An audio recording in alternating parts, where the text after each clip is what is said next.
Teeth whitening करने का सोच रहे हैं तो 5 सीक्रेट्स मैं आपको बताऊंगा। ये 5 सीक्रेट्स आपको जानने हैं कि क्यों जूम वाइटनिंग करने से पहले बहुत कुछ ध्यान रखना है।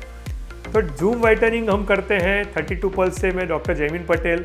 हम यहाँ पे अहमदाबाद में बहुत सारे स्माइल डिज़ाइन के केसेस करते हैं, बहुत सारे टीथ वाइटनिंग के केस करते हैं। तो आपको भी हम थोड़ा इन्फॉर्मेशन देंगे बहुत इंटरेस्टिंग वे में कि क्यों टीथ वाइटनिंग से पहले आपको कुछ चीज़ें याद रखनी है। तो हाँ, जैसा मैंने बोला 5 सीक्रेट्स में आपको बताऊंगा। सामान्यतः क्या होता है कि भाई जहाँ भी टीथ वाइटनिंग करना होता है, ऑनलाइन कुछ ऑर्डर कर दिया या कहीं मेडिकल स्टोर में चले गए और वहाँ से कोई चीज़ ले लिया, घर पे ट्राई किया, किसी ने काम किया, किसी ने काम नहीं किया। कई बार कोई डेंटिस्ट के पास चले गए, वहाँ पे कोई ऑफिस में वाइटनिंग सिस्टम है वो यूज़ किया। कई बार वो काम किया, कई बार काम नहीं किया। तो जिसका अनुभव है कि हाँ टीथ वाइटनिंग पहले करवाया हुआ है, उनको ज़रूर मालूम है कि हर केस में रिजल्ट मिला ऐसा ज़रूरी नहीं है। तो सबसे बेस्ट चीज़ क्या यूज़ करनी चाहिए वो मैं आपको थोड़ा बताऊंगा कि हम जो 32 पल्स में जूम वाइटनिंग सिस्टम यूज़ करते हैं, तो जूम वाइटनिंग वर्ल्ड की सबसे बेस्ट ब्रांड है, सबसे सेफ है और सबसे किफ़ायती है। तो उसका क्या फ़ायदा है? नंबर 1, सबसे पहले जूम वाइटनिंग सिस्टम से वाइटनिंग करवाने का सबसे बड़ा फायदा है कि वो टीथ वाइट होने के बाद आपका अपीयरेंस इंप्रूव होता है, मतलब आपका देखाव इंप्रूव होता है और वो बहुत ज़बरदस्त कॉन्फिडेंस बूस्ट करता है। तो उसके लिए तो ये ज़रूरी है। नंबर 2, जैसे ही आपके दांत वाइट लगेंगे आप थोड़े यंग दिखेंगे, तो you will start looking younger. कैसे? तो जैसे जैसे उम्र बढ़ती है दांत पीले होते हैं क्योंकि डेंटिन डिपोजिशन बढ़ता है। जैसे टीथ वाइटनिंग करते हैं, जूम वाइटनिंग करते हैं, तो you will definitely look younger than before.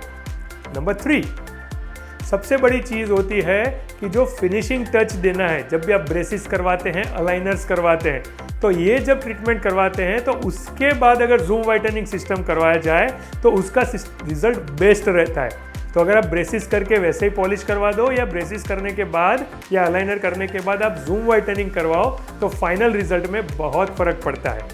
Number 4, सामान्यतः ये होता है कि कोई भी over the counter product use कर लिया तो कई बार खतरा रहता है कि मसूड़ों को डैमेज होने का, राइट। तो मसूड़े डैमेज नहीं होनी चाहिए, उसके लिए जूम वाइटनिंग में स्पेशल प्रिकॉशंस हैं जो हम लेते हैं, जो गम्स को इरिटेशन नहीं करता है, right, compare to many other non standardize systems.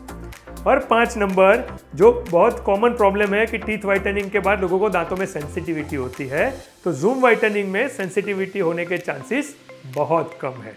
तो हम करते क्या है जूम वाइटनिंग में?